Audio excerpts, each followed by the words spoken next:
In today's video, I'm going to teach you how to connect Jobber to QuickBooks Online.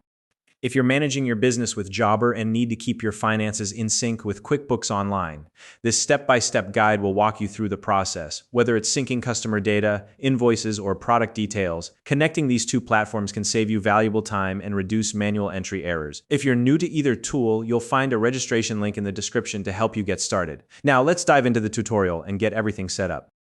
First, sign into your QuickBooks Online account using admin permissions. Having admin access is essential for making changes to integrations, so make sure you're logged in with the correct credentials.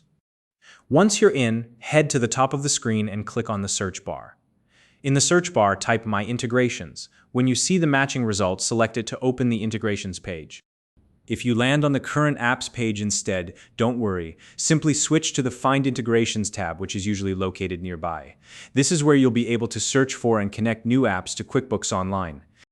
Now, use the search field on the Find Integrations page to type Jobber. When Jobber appears in the search results, click on it to open its app page. Take a moment to review the details on Jobber's app page. This is where you can confirm that the app is compatible with your version of QuickBooks Online and check its functionality to ensure it meets your needs. When you're ready to proceed, click the Get App Now button in the top right corner of the screen. This will begin the process of connecting Jobber to QuickBooks Online. Follow the prompts that appear on your screen. If you manage multiple company files in QuickBooks Online, you'll need to select the correct file for this integration. Be sure to choose the company file you want to sync with Jobber. Next, you'll be prompted to sign in to your Jobber account. Enter your Jobber login credentials to continue. After signing in, you will be asked to grant the necessary permissions to allow data sharing between Jobber and QuickBooks Online. Review these permissions carefully and approve them to enable the connection. Once permissions are granted, you'll be able to configure your sync settings. This includes deciding how customers, products, and invoices will sync between the two platforms.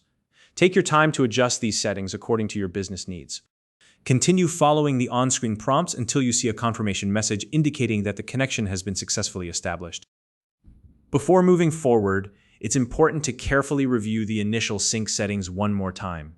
Confirm that everything looks accurate and is set up the way you need it to be.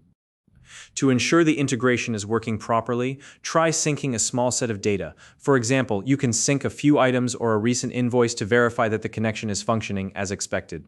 Finally, return to the My Integrations page in QuickBooks Online. This is where you can review or adjust your settings for the Jobber integration at any time. And that's it! You've now successfully connected Jobber to QuickBooks Online. If you found this video helpful, please like and subscribe.